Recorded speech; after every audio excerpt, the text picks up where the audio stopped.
start. It's 3:30. We have about 90 people. Hello, everyone. Today we are discussing art in India. It's a huge subject and almost impossible to cover in an hour, and also very, very diverse. So this is merely an introduction to the diversity of art that India has. And without much ado, I'd like to introduce our expert speaker today, Seema Srivastav. She's an art historian, a cultural theorist, teacher, and a designer. Her tryst with the world of art spans more than 2 decades. She is qualified with a BA in Fine Arts from the University of Delhi and a master's in the history of art from the National Museum Institute in New Delhi. And she's done an MPhil in Indian Arts, Crafts and Aesthetics from the Jawaharlal Nehru University. Seema has also taught art in the College of Art, University of Delhi, the National Museum Institute of History of Art, Conservation and Museology. She regularly hosts a lecture series on Indian art and architecture for overseas students. In her passion to impart knowledge and curate unique cultural experiences for connoisseurs, Seema also conducts museum visits, heritage and art walks, and craft experiences in collaboration with and for prime travel companies. So today we have Seema with us, and over to you, Seema. We'll have a Q&A at the end of the presentation. So I'll hand over to Seema now, who will start with the introduction. Over to you, Seema. Thank you, Loveleen. Hello, everyone. It's such a pleasure to get this opportunity today to share some of the aspects of Indian art, as Loveleen said. And that's so true. It is so diverse and it is so vast that definitely we'll need thousands of webinars to actually cover it all. But I have a little bias. I have some favorites. And I decided to just sort of give you an overview. Before that, I want to start with a quotation which I really like. All of you might have heard of John Lennon, and his wife Yoko Ono says, "Art is my life and life is my art." And I think this is such a beautiful quote because it sort of sums up the life of all artists or their experiences when they actually go out and look at nature or their recordings or their own emotions. And I think this sort of is the story of art. It is generally how we will look at life and our experiences and form a visual expression of it. Because art has a visual language, just like we speak. So it just seems so apt to call it an A to Z of Indian art, because A to Z is, of course, the language we speak in. Although it will be difficult to put it all down, I've made a selection, and many of you will feel that I haven't covered things like the popular ones or important ones or the ones you like. The idea is that I have just tried to assimilate a few examples which will somewhat cover the varied aspects of Indian art. See, Indian art history dates back to more than 2,500 years, but its roots go back to about 30,000 years. And art and artists have had an astounding effect of life, and they have described it in their works. And in fact, the changes that have happened with political, social, economic, religious, or all kinds of worldviews have been reflected in art. For example, India, a country which has been deep-rooted with mythology and religion, has a very important representation in art, whether it is on temple walls or caves or monasteries, or then moving into paintings and sculpture, or followed by patronage of kings or rulers, whose nobility got reflected in art of their architecture, buildings, manuscripts, or even when colonization happened, whether it was the French, the Danish, the Dutch, or the British, the blending of the West and the East, which resulted, of course, in different kinds of colonial art, colonial architecture, and then finally to the aesthetics of independent freedom thinking after independence, when art became more individual, experimental, and had a more global worldview. So let me take you through this A to Z of Indian art. And so we can start with the first slide, which will sort of give you an introduction, and then let's take it from there. Yes, so it's A for Ajanta. And many of you watching here would be familiar with Ajanta.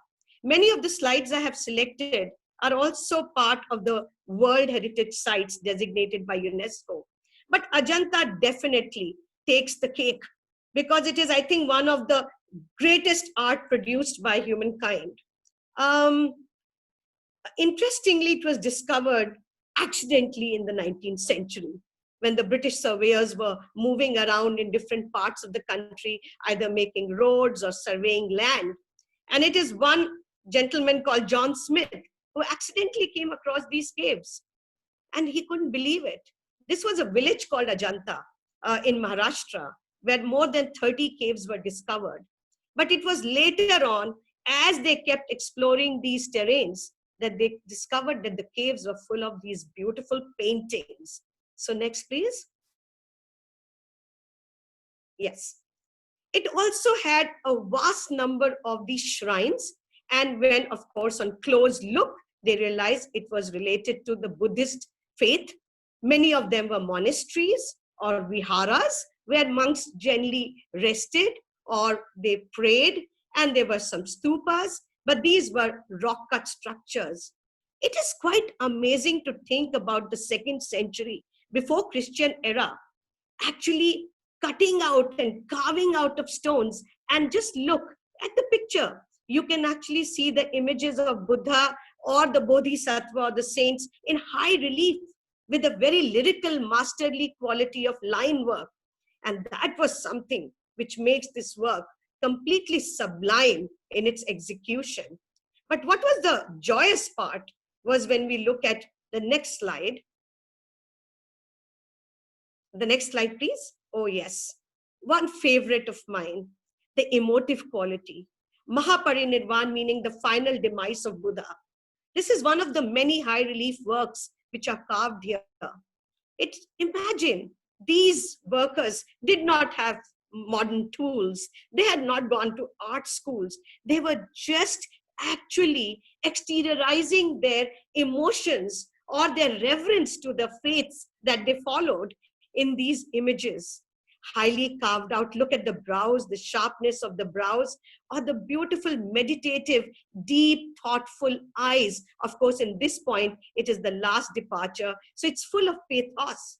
What a beautiful, marvelous piece of sculpture over here. Next, please.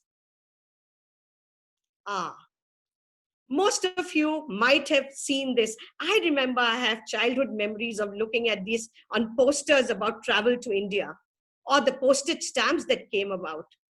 And what is interesting is that this is the symbol of the golden age of Indian painting, the Ajanta murals. Murals, of course, paintings which were done. Interestingly, because they were in the deep confines of caves, they have been maintained and found in pretty decent condition. Of course, later they were restored as well. This beautiful one of the Avalokiteshwar, it is one of the Bodhisattva, that is a person who desires to become like Buddha. And this one is full of compassion. The canonical texts were very much based, the image is based on canonical texts. By this time, a lot of artists and workers and craftsmen were following canons, iconographic canons. And you can see that. And there are these beautiful Sanskrit phrases about Roop, Bhed, Praman, Lavanya, which means form and the division of the form and the balance and grace and beauty. Look at the arched brows, look at the half-closed eyes, and look at that little tilt of the head with the most beautifully embellished headgear. This is also a very important reflection of patronage of the time. Most of these were actually under the patronage of the kings. Harisena was the king who was actually a great Buddhist follower. And he's the one who, interestingly, patronized these artists and took care of them while they beautified these caves from within. Next, please. an amazing one. And here, I don't want to sound politically incorrect, but look at the color, the complexion. This gives us a great idea. Art is a reflection of a lot of knowledge about the time. People and Buddhist monks and travelers were traveling from different parts of the country and even from outside. Some were dark skinned, some were medium skinned, some were fair skinned. And I think this is a very good example to show you how the artists were wonderfully trying to give this realism and beautiful master line work, sensual forms, and amazing harmony. The interesting part is the techniques. That was the time when it was a very laborious 20-layered technique of actually preparing the grounds with cow dung, with husk, with clay, preparing it well, and then using natural colors, organic colors from leaves and trees, or crushing stones. And just imagine, we're so thankful that they have still, they are alive there today, and we are able to go and actually get a view of it and be able to appreciate Indian art so much more. Next, please. An amorous couple, wonderful emotions. And so just look how voluptuous she looks. She's all bejeweled with jewelry, gives us a very good idea of the time. Gupta period, a time which is called the golden age of India. Rich, it was one of the most affluent time, and it is quite visible here. Next, please. It was a wonderful narrative of coronations, narrative of the time when the women arrived into the maids arriving into the courts. And I think it was like a continuous narrative. The artists loved the storytelling. And I think that is the most amazing part. Look at the brightness of the red color. The red color coming actually from hematite, which was used a lot, mixed with other kind of minerals at that particular time. So Ajanta, of course, has a great sense of color and masterful technique of, I would say, the rendering of the body and the form, etc. Next, please. One more, not in a very good shape, but many caves, of course, have got exposed to light, so they are not of that great quality. Next, please.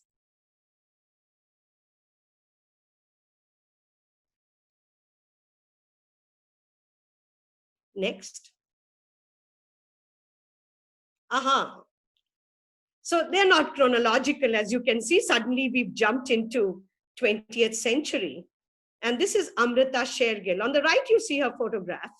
Modern, bohemian, very, very a major extrovert. And there she's done a self-portrait of hers.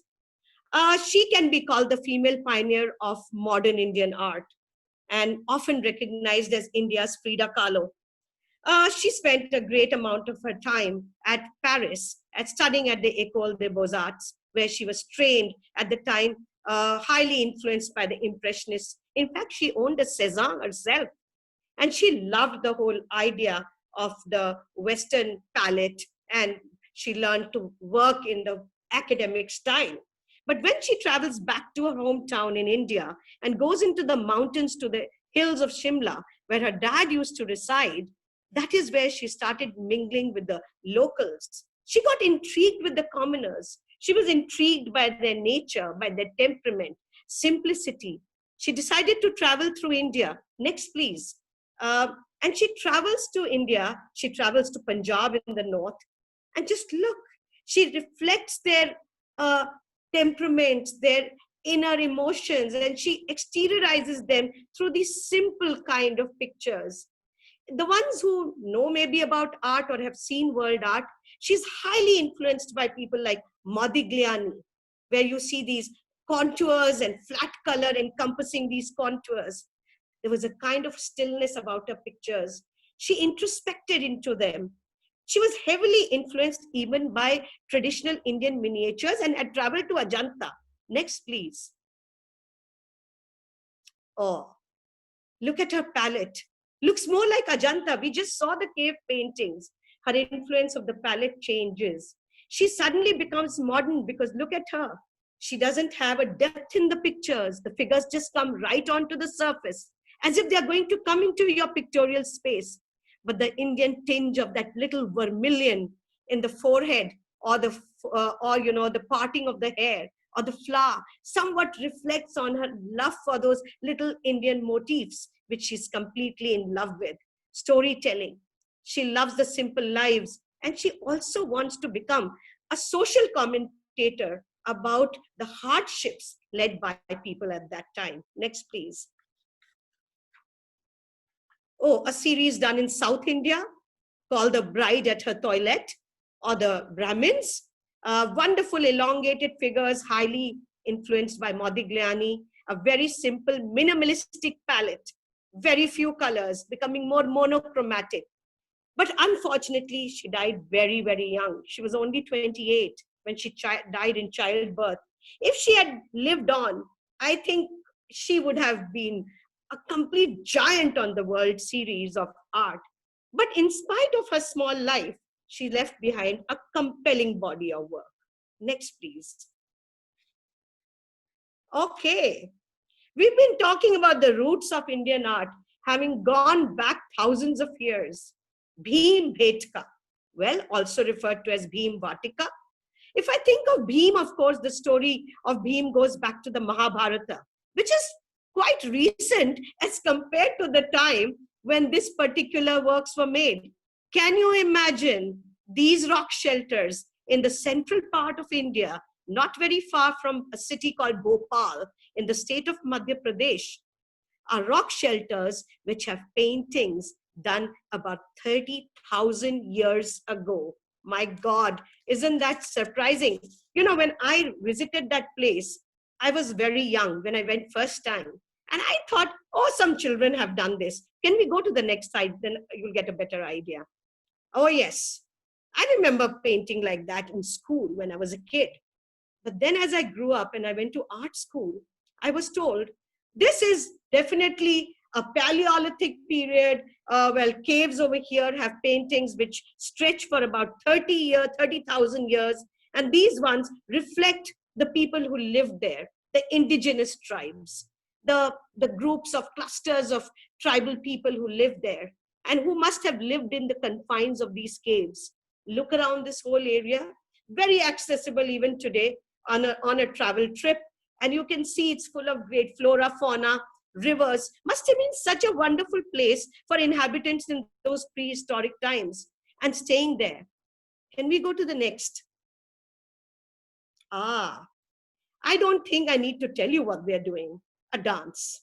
And mind you, if you get a chance to go to this place even today and visit the tribes over there, they still perform these kind of dances, rejoicing. Look at them sort of in a choreographed way. They seem to be merry, happy, though they look very naive in its pictorial technique, but they sort of completely emote the essence of the storytelling, the passionate lives of these people and them living in groups and clusters.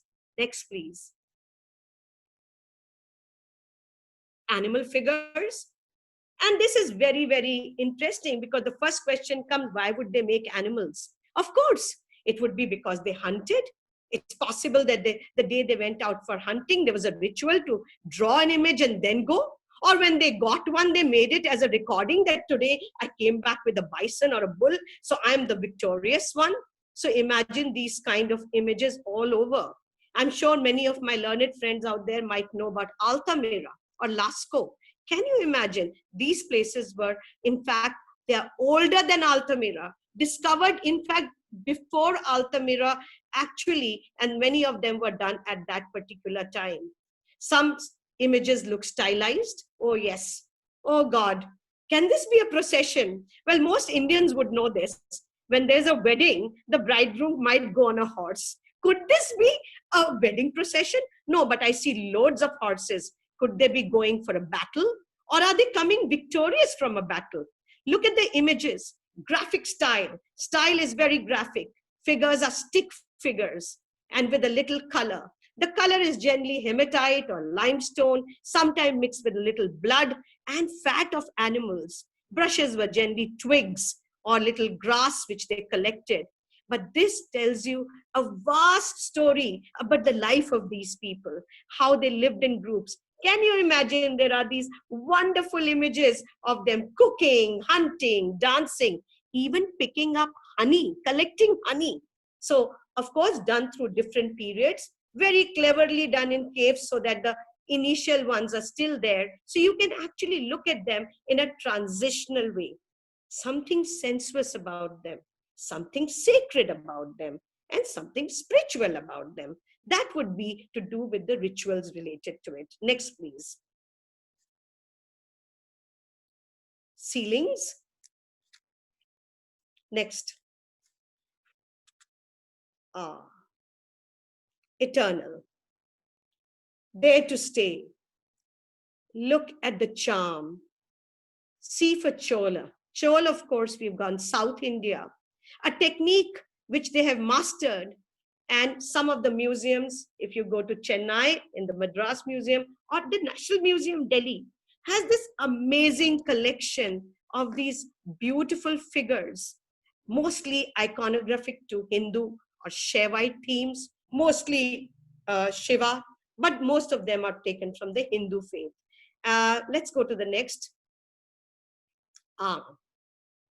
Bronzes, and these were basically called sort of more, I would say, portable ones. Every temple would have stone sculptures, but in times of festivals, times of special days, these sculptures were dressed up with silks and robes and carried on these kind of wooden pedestals. Look at the image on the left. That's Parvati or Uma, Shiva's wife or consort. And just look, you can see the four groups on which they would have actually carried her through the village. These would be spectacles where everybody would try to get a look and pay their reverence. On the right, of course, the king of dance, Nataraja, Shiva, when he sort of his third eye opens and he's ready to rock the world. How wonderful when dance, emotive aspects of the character of Shiva in his Nataraj form are all exteriorized here with the Sire Pardu or lost wax process. A lot of them are done. Can we go to the next, because I can show you the details of how beautifully they were carved. Imagine, made with beeswax, covered with clay, then left with some holes, and the wax is sort of lost and the molten metal poured in. It was generally copper and a little tin. Copper was not even found in India. So Chols were really rich because they were bringing most of the copper from Sri Lanka, which of course at that time was not Sri Lanka, but an island connected to the Indian subcontinent. Look at the way the hair is shown. All these kind of details, bringing out the joy of these portable and elegant, sensuous, sublime sculptures. Next, please. But the origin of bronze sculptures goes to this one. If you are at the National Museum, never miss the chance of seeing it in the Delhi National Museum. Looking at it, yes, I think most of you can see she's a girl, but she's been called the dancing girl. That was the name given by E. Mackay, who discovered her in 1926. Discovered in the first of the civilizations known to man, Indus Valley civilization. A large part of it is now in Pakistan, and the rest of it, of course, in India. During partition, literally, there was a division of artifacts, and I'm so happy this one has come over here. She looks tall. Can you imagine? This sculpture is only about 4 inches tall. 4 inches. And look at the details. She's called dancing girl just because of the stance. She's a girl. We can see that from her physical attribute. My God, the person who made this did not go to study at an art school.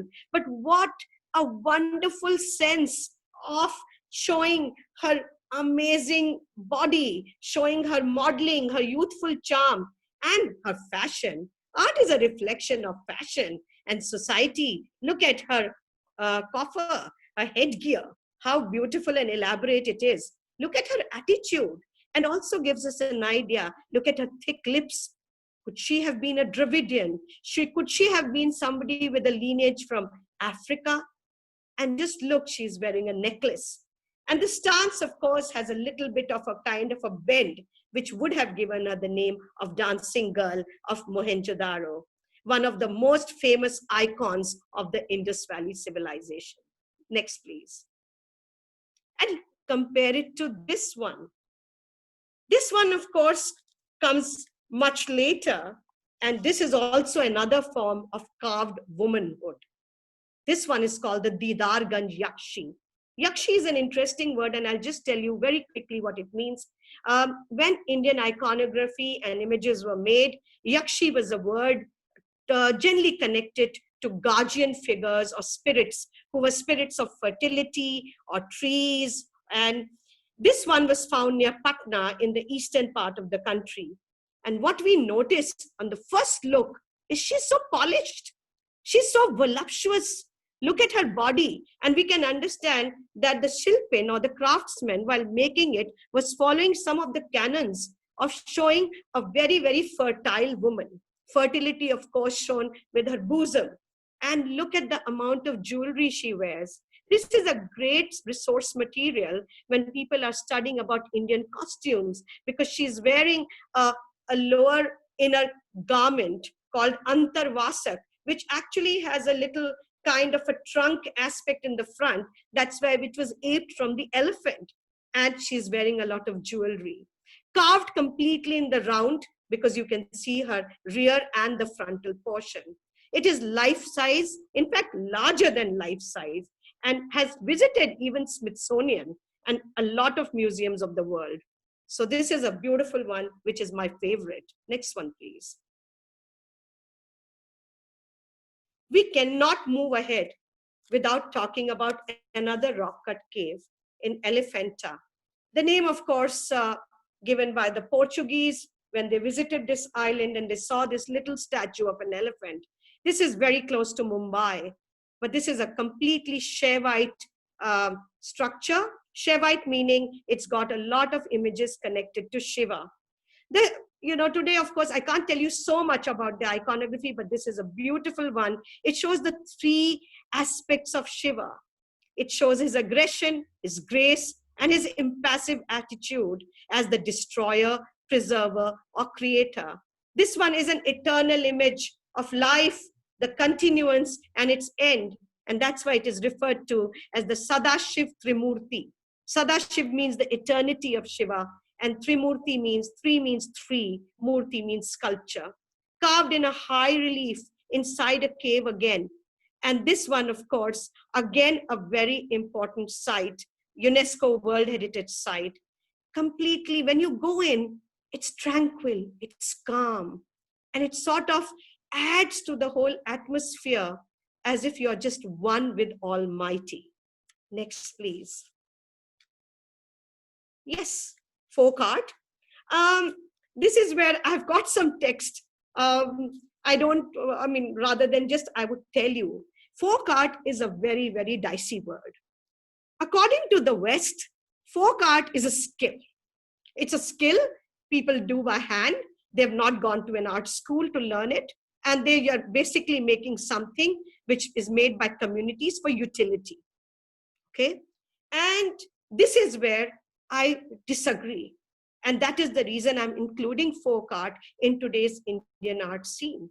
Because traditionally, Indian art was only art done by craftsmen or done by people who lived in villages or in clusters and groups. And they were not only making things which were for utility, it was connected to their aesthetics and rituals as well. So next slide, please. It was connected to their lives. And I have there three, which are very interesting. On the top left, what is a beautiful representation, a naive representation of life around their jungles. Just look at that. How can anyone just call this a folk art? I mean, just a piece of skill. It requires so much of understanding of a different kind, which these artists had. They were naive, but they had been continuously living in this kind of tradition. There was storytelling. The one on the top right is something which is dear to me. because it comes from my village. This is from Madhubani in Bihar. And when I got married, I have one which is similar to this, which is generally a picture made on the wall of the house about a bridegroom and bride getting married, as you can see them there. And all the witnesses to their wedding, whether it's the sun, the moon, nature, all the gods are blessing them. It's a picture called Kohbar. And Kohbar is basically a room where all the rituals related to wedding happen. These were generally done on walls. And so they remained something like what was called folk art. But in the 50s and 60s, a lot of them were promoted onto paper and cloth and are now part of great museums all over the world. The one below it, a Pattachitra from Odisha, which is again on the eastern part of the country, showing narratives of epic tales of heroes or of kings or mythological figures. They are generally filled with mystic beliefs. There's a storytelling, but there is also a ritualistic aspect. There's a kind of cleansing while you do it. There's a kind of a catharsis when you do it. Also, these storytellers used to travel from one place to the other. So the one you see at the bottom was the one done on paper or cloth, which was rolled like a scroll, and it became like a traveler storytelling from one village to another, because that was a time there were no televisions, there was no cinema, and this was the only way when stories about epics and mythology could be communicated to people. Next, please. Terracotta, clay. Clay, I think all over the world, one of the first elements. In fact, a child, might start his or her life playing with clay, or maybe a more kind of a refined form in plasticine or Play-Doh. Clay, something which connects us to the mud. It connects us to our roots. It connects us to our fertility. So a lot of images were made in early times with terracotta or clay itself. This is an amazing piece describing Ganga. I'm sure many of you know Ganga. For those who don't know, it's the Indian name for the river Ganges. The river Ganges is not a water body for us. She's a goddess carrying that pitcher, which is the pitcher of that holy water, which she'll pour and cleanse the earth and completely cleanse us, wash away all our sins. And here she's seen on this mythical beast, because she comes on a makar, which is a kind of a hybrid beast between a crocodile, an alligator, some kind of a mythical beast. And just look at her, voluptuous, fertile. Her drapery has been so beautifully shown as if she's just coming out of the water. It looks wet look completely. And these 7 feet terracotta figures of not only Ganga, but her sister Yamuna are both kept and situated in the National Museum in Delhi. But a wonderful example of how far something so basic like clay could be taken to this elevated and sublime level. Next, please. I've been talking about folk art. This is called Gond art. Gond, actually, this is a tribe, again from the central part of India. They live in jungles. And one of the biggest fear I think they have is of animals. They were always scared. I mean, this is such a natural thing to happen. So what would they do? They started revering animals. They started praying, actually praying images which are of gods of animals like snake god and lion god and creatures. And they would also celebrate life around them, keeping in mind the circle of life. Look at the body. It has got wonderful patterns. It's got wonderful textures. Where did they get this inspiration? Can we go to the next one, please? These are some images of the tribe people themselves. Look at their body, tattooed with amazing patterns. Body markings have been seen all over the world. In fact, for me, this is art. Body art. Oh, it's so fabulous. It's a kind of a branding. So again, someone can just say, oh, this is a branding, just like you brand a cow. Sorry to say that. But this is a branding because she's a young girl. She's not married. the right side, okay, an adolescent man who's to be married or has become the leader or chief of the village. But this was taken to another level by looking at themselves, because art is always a reflection of you yourself. And so they must have looked at their body and got an idea of embellishing those images of Gond art using the same kind of patterns which they had on their body. Next, please. Okay, it should be on everyone's bucket list. Hampi. Once in their lifetime, to go and see when in 1500 AD, the most amazing urbanization, a cosmopolitan city. It was a city, a land of boulders, one of the second largest cities in the world at that time, after Beijing, which was Peking, of course, at that time. At the banks of the river Thungabhadra, great architecture, great town planning, the king considered to be one of the greatest of the time, and not only flourishing nation, a God-fearing nation.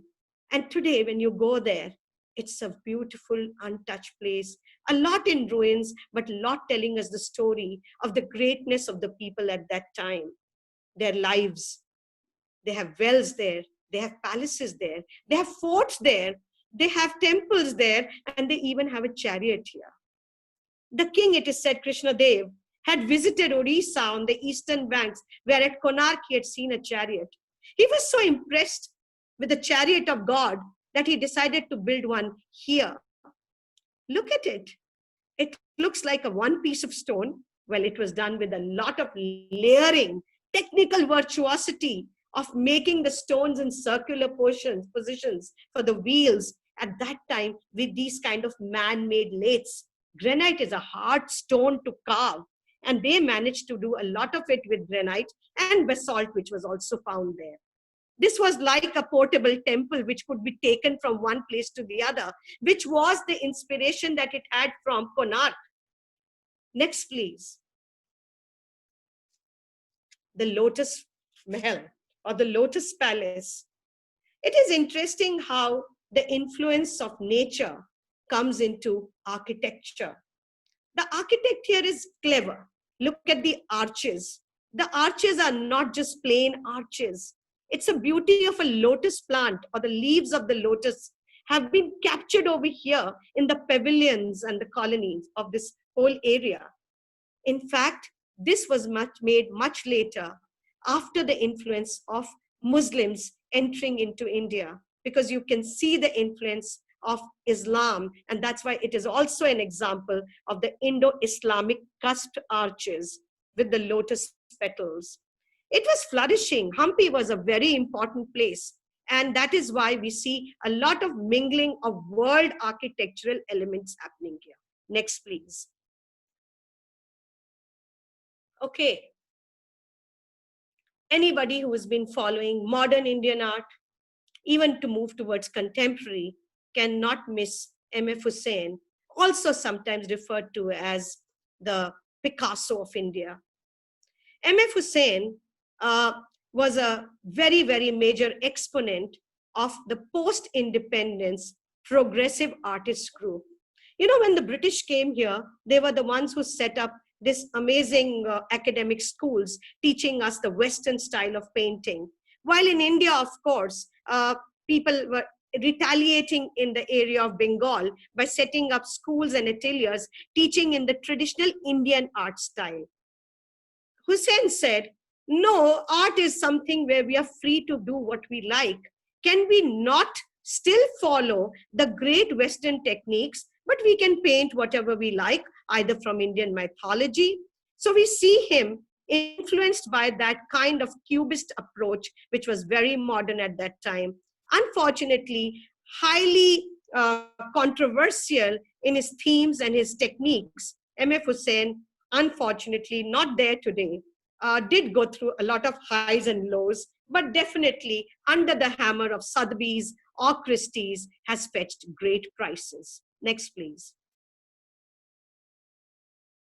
Some great works of his, very conceptual as well. On the extreme right, I don't think it needs a title, And most of you can look at just the silhouette and say, is that Mother Teresa? That was the kind of allegorical and very, very symbolic charm that he captured in his vision. Next. Okay. At this point, I know there are a lot of things we are going to talk about, but I've chosen Indo-Saracenic, a word which is very important in Indian architecture. With the movement of Middle Eastern styles, the movement of the Muslim style, the Persian style, Turkish style, the French style, and the British Gothic style, along with the Hindu elements, the Buddhist elements of architecture, got a name called Indo-Saracenic architecture. Seen a lot in India, but Mumbai as a city, which was then called Bombay, there was a watershed of Indo-Saracenic architecture. The picture that you see is, of course, of the great Prince of Wales Museum, now called Chhatrapati Shivaji Maharaj Vastu Sangrahalaya. Well, it's a very long term. Let's just refer to it as Prince of Wales or CSVM or whatever. So let's go to the next slide. The museum here, you can see, when you enter in, this museum is not a collection where you go to see the collection of more than 50,000 artifacts. It's the architecture of the building which is superb.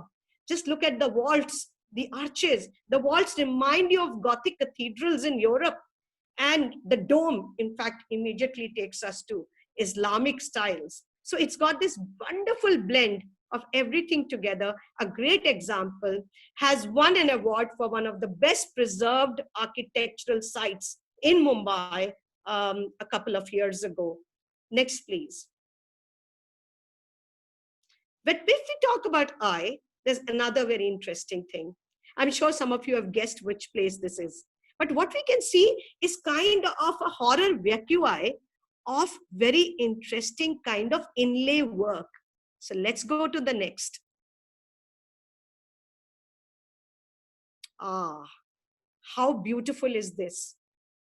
Oh God, reminds us of Taj Mahal. Oh no, it's not Taj Mahal. It's got that kind of window, but look at all that work of inlay work, the pietra dura in these beautiful colors. Where is this? Next, please. Oh, some more. My God, what place would this be? And can you look at the slide at the left bottom? You can see vases and floral patterns and citrus plants, as if Turkey has come into India. Where are we talking about? Next, please. Itmatuddola's tomb, the mini Taj Mahal in Agra. I'm so sorry, but this is my favorite. I mean, if I go to Agra, I know we all have to go to the Taj, but I definitely like to go and take a sneak peek at this one. And this built by Noor Jahan, who was actually Jahangir's wife. Jahangir, of course, the father of the builder of the Taj Mahal.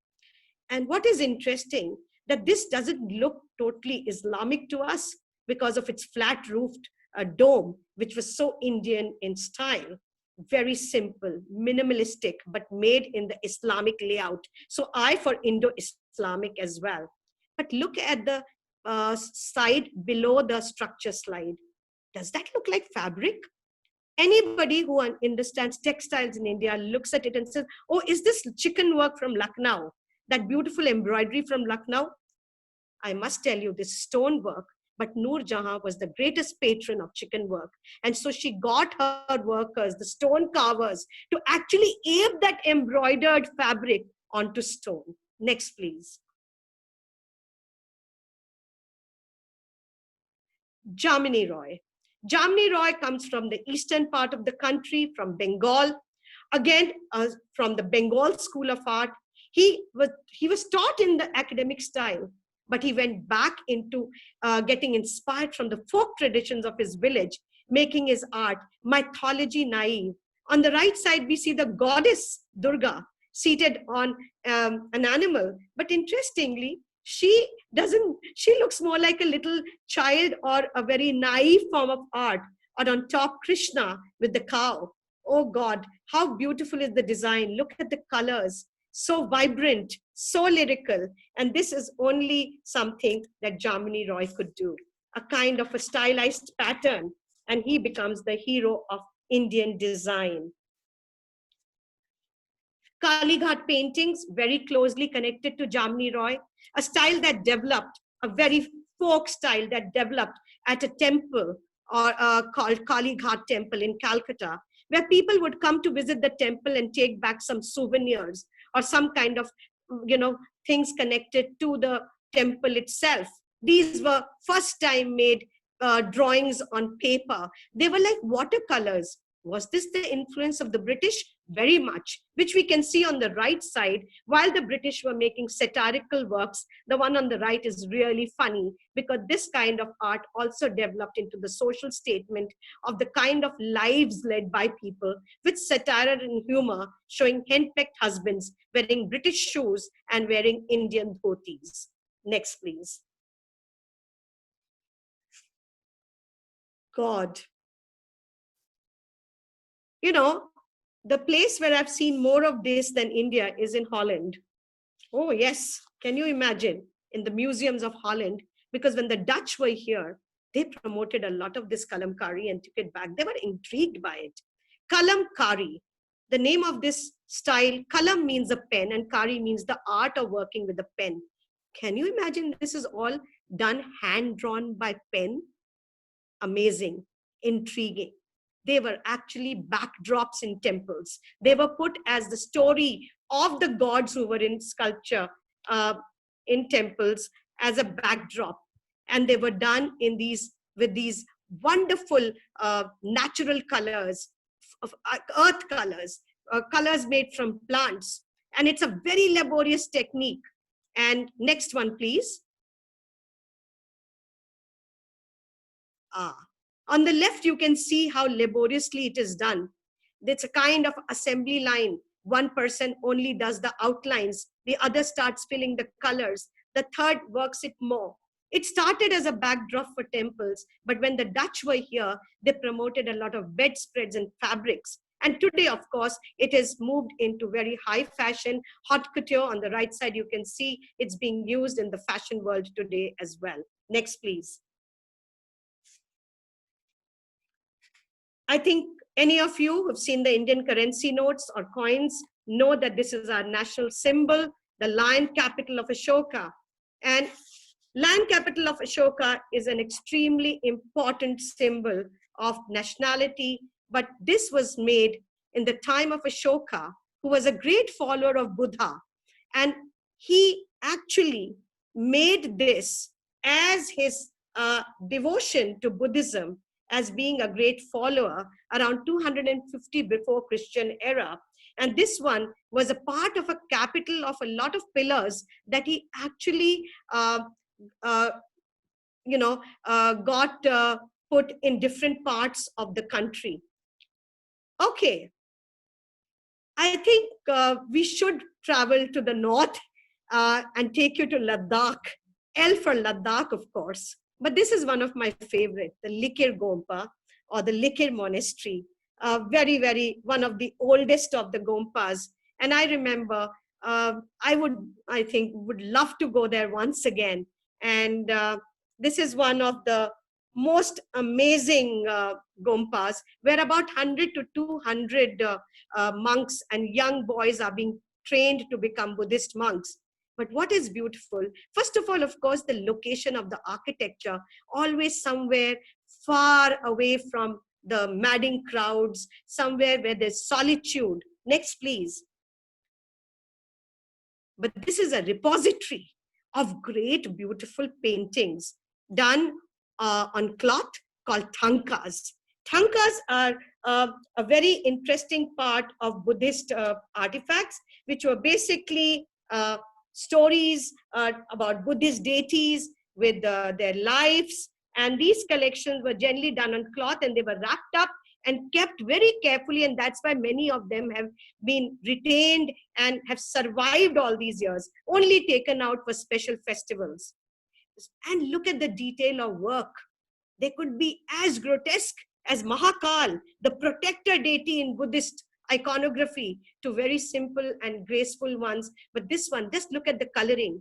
Look at this. This is one of the dukhangs, or the beautiful halls where the meetings are held. And look at the walls. So amazing. They seem to be floating. And they are so much reminder of the floating pictures in Japan or the Oriental world. And this is something which is a treasure trove for us, especially in the mountains in the northeast and the north of the country. Next, please. Yes. Carving a sculpture is fine. Carving out of rocks in a small size is fine. But imagine a monolithic rock, such a big one, and being carved into shrines, which are actually referred to as rathas or chariots, down south near Chennai, in a place on the coast called Mahabalipuram or Mamallapuram, as the name of the great king of the Pallavas called Mamalla, a great follower of the Mahabharata. And he actually makes it like a little sketchbook. You go to this town and you think you're in a town which is got the epic story of the Mahabharata right there, all incised and carved out of granite boulders for you. So here you can see, yes, the details of the shrines. On the left, of course, such a beautiful bull. And this is the iconic one. This is the one which everybody wants to visit. It is kind of a theater. It's kind of a whole drama happening of the river coming down while it's called the Bhagirath's penance or Arjuna's penance, when a man performed 1,000-year penance to, in desire for the river Ganges to come down. Right in the center, you can see that fissure. And it's actually from there, when on a rainy day, water does come down, it actually becomes a kind of a theatrical opera with more than 150 sculptures all over. You must be wondering, what is M about this? This is the beginning of a very important genre of Indian art called miniatures. The word miniature means small. It began with these images in 11th century, which were just about a few inches and done on palm leaves. These were not done on paper. And these palm leaf paintings were done with chants, and these were done as kind of relics for keeping in the actual temples of the Jains or the Buddhists. And then gradually, of course, it sort of developed when the Mughals were here. The coming of the Mughals, please remember, was a great development of a wonderful synthesis of an outside world art with the Indian art. And especially at the time of the great King Akbar, and to follow with a few next kings, who were very endorsing to the Indian style. But these miniatures were not only small. Look at the detail. This one especially, called Patshanama, which is from the story of Shah Jahan, the builder of the Taj Mahal. They were detailed, they were intricate. The kind of detailing was so intricate, delicate brushwork, and they were very graceful. The colors, usage of gold leaf. And what was interesting, they were autobiographical. They were like memoirs. That's why they are called Nama. Nama means the story of that king. And then, of course, this one is a beautiful one. When the Mughals, Akbar especially, had his marriage alliance with the Hindu princess in Rajasthan, at Amer, and after that, developed the extended miniature school of painting in Rajasthan. And then it sort of culminated at the foothills of the mountains, with the colors becoming somber and stories about the lovely lives of the kings and queens, but also mythological tales. This is from the Pahari school. Okay, yeah. And it shows the story of Rama and Sita, but the colors have mellowed down. Next, please. Okay, a little bit again. See, we cannot think of not talking about Indian crafts at all the time. The folk art or the folk crafts or the traditional crafts. And this one, of course, Namda. Namda is the name of a traditional felted carpet of Kashmir. Houses were, it's very cold there. A lot of art develops because of the utility. They need it because it's cold. They need carpets, which are felted carpets. But they also have to make it look beautiful. So I like the word utility. And on the left side, you can see a Namda. But on the right side, you see Kashida Kari, actually needlework, another end. The shawls of Kashmir with that delicate kind of charm of paisley patterns, and the trees and the plants so reflect their own lives. Two oil paintings by an artist whose works are the best collection is at Baroda in Gujarat or in the National Museum in Delhi. The works, oh God, are they speaking to us? Is that sari really with gold and silver and silk? Oh God, what tactile quality. Who is this man? Let's go to the next. Well, oh, works of the same artist, but they look garish. They look too bright. Yes, so O is for oleograph. Oleograph was a new technique developed by an artist called Raja Ravi Verma, where he made these lovely oil paintings, but to have more people get them or get, there was so much demand for his works, he developed a printing technique where he used prints of his oil paintings called oleographs. Now, unfortunately, the colors were brighter because the inks at that time were not as mellowed as the colors you could get in oil paints or oil paintings. So the British referred to it as bazaar art or calendar art. Gods, goddesses, bright colored ones. I remember we had one at home, a beautiful one. Unfortunately, I was a child, did not know the value of these, and I don't know where it got lost. But today, I wish I had that. And look, another level of actually embellishing it with embroidery. So oleographs became very important when he set up a great printing press in Mumbai in the 19th century. I'm looking at the time. I'm taking a bit extra time, but I'm sort of near P and I would like to take you all the way up to Z, and I just hope that's fine. Madhvi Parikh, a contemporary artist. And for the reason I'm showing you, she's one of the very, very upcoming, but very mature artists, lived in the village and decided to bring her folk traditions and bring them onto Sotheby's and Christie's. Her works are at most of the international galleries all over the world. Look at her. She uses themes from Christianity, the Last Supper, the death of Christ. But just look, she sort of brings them with a lovely touch of her Gujarati back roots from her village. And Madhvi Parikh is a big name in modern and postmodern art. Any visitors to Delhi would have seen this particular structure, Quwat ul Islam Mosque. The reason for showing you is this, not because I didn't know what else to show you with Q, but this is one of the very iconic places because it's one of the first of the true mosques made in India built on a Hindu temple site. But this is what I wanted to show you. The most amazing pillars, which are witness to the Hindu temples that existed there. The Muslims, of course, just removed and denuded and defaced all the images because it would have been a blasphemy to keep images. But these pillars had nothing much of imagery except patterns on it, which they did not at that time fathom what it was all about. Of course, that's the essence of Hindu art. The artist who creates this, his name is right there, Rabindranath Tagore. Everybody knows of him as being a literati, the man who writes, whose masterpiece is the Gitanjali, for which he gets the Nobel Prize. And he writes our national anthem too. But this was an art which he just he started by only doodling. He used to write and he made mistakes, he would scribble them out. They were called erasures. And gradually he realized he used to create these monstrous images which had introspection, melancholy, intuition, and pathos.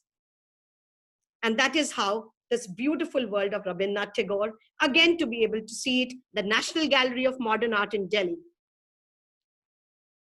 An artist, very difficult to reach his level, Raza, a great friend of Hussain, part of the progressive artist group, unfortunately died a few years ago, spent his life in Paris. The reason for going abroad was that he was thinking much faster than the way India was thinking. And he knew his ideas could only be appreciated more in the West at that time. But he never gave up the roots.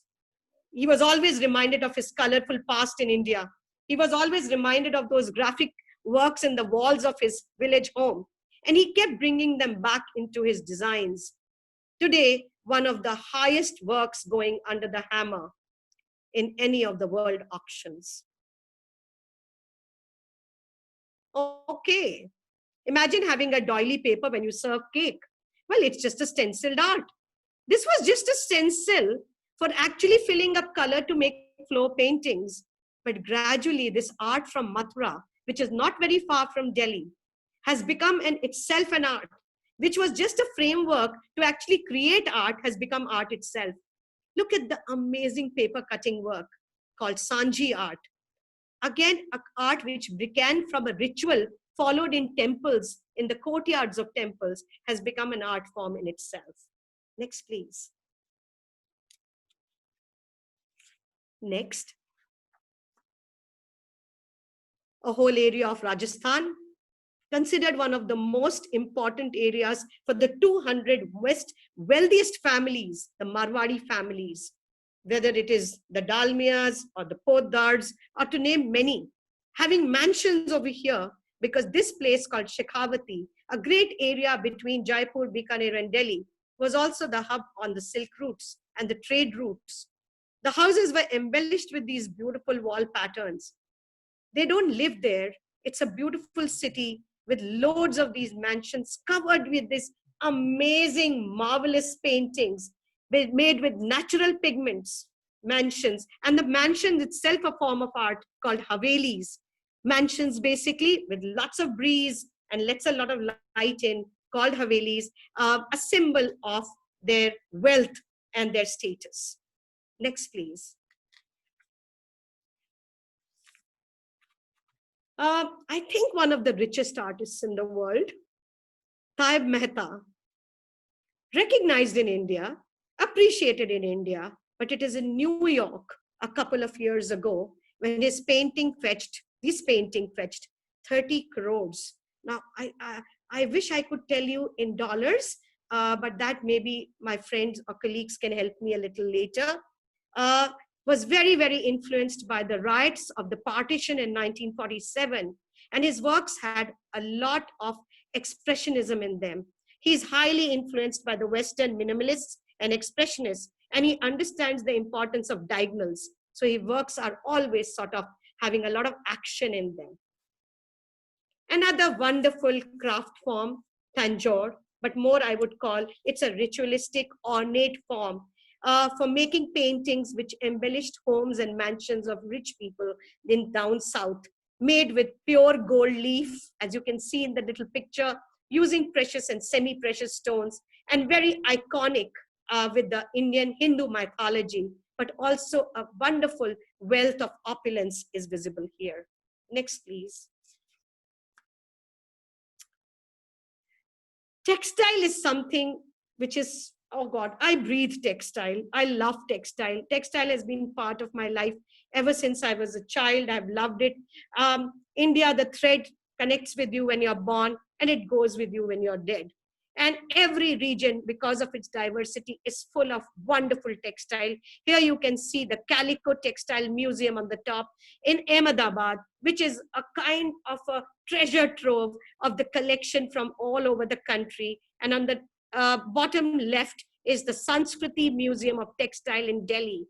These places have personal collections of these people who've loved the aesthetics, the patterns, the diversity, and the stories in these different kinds of traditional fabrics that we have. One of my favorite cities, and the palace over here. Most of Rajasthan has so many forts and palaces, but look at the wall here. It is absolutely stunning. What amazing workmanship, and visible today. The palace is embellished with these kind of wonderful collections of traditional forms of enameling and inlay work, with a lot of influence from Belgian glass mirrors and Art Deco and Art Nouveau, and the princely glamour and royalty sort of reeks in it. Kolkata, Victoria Memorial. No, we are not in London, but yes, this was made especially as a important symbol when Queen Victoria passed on. But this is what I want to show you. It brought about a big collection with the British coming was of company paintings. Victoria Memorial has a museum which has the largest collection of company paintings, descriptions of the lives of the British in India, the lifestyle of the British, the Notch girls, the girls who entertained the British. It's more like a recording rather than anything else. It records their lives and their times. Next, please. I could not finish this slideshow without this most intricate, just look, intricate stonework, but this is utility. It's a well, it's a water well. The western states of India, Gujarat and Rajasthan have always had scarcity of water, and they are hot. These kind of wonderfully choreographed graphic diagrams, which were three-dimensionally made, was to keep the area below always full of water. They were cool, they were resting places, places where people could get some solace, could have little gatherings, but it was also their lifeline. So can we call that utility again? I'm sure we can. Cannot finish a slideshow without a very important kind of a style of wall painting called Varli, named after a town in Palghat in the western part near Mumbai, where celebration of the life of farmers, village folks, and their simple life of happiness and harvesting and joy of everyday life is visible in these beautiful graphic drawings done with rice powder on, oh yes, the great master, Jivesom Mache. He unfortunately passed on. The biggest collection of his works are in Paris at Musée d'Homme, because no artist, well, he was a village guy. He just did it, and gradually people noticed his work, and they asked him to actually do it on paper, and now they have been contemporized in the Western world. Oh, we are on Z, Zardozi, something which is very dear to me. An art that came from the Middle East, from Persia, called zareen or zari, called that is gold. Silk was very much available here, and it was under the patronage of the great King Akbar that he set up ateliers where these wonderful guilds with craftsmen coming all the way from Persia, Isfahan, came and taught the Indians how to do this beautiful embroidery work with gold thread. This is Lady Curzon when she had the coronation here as being, of course, one of the important persons, of course, with becoming the Lady Curzon as such, when her husband became the Lord Curzon in India. This was a Zardodi dress, which of course now is part of the British Museum, is a beautiful collection, again done by Indian artists. So I wanted to end on that our art has reached all over the world. Sorry, I had to rush a little in the end, but I still hope you've got an idea of what I was talking about. Thank you. Seema, thank you so much for a very insightful presentation on Indian art, and it kind of covered every aspect of Indian art, from paintings to modern paintings to art in the architecture and ancient cave temples and murals, and beautifully done, kind of very comprehensive. So now the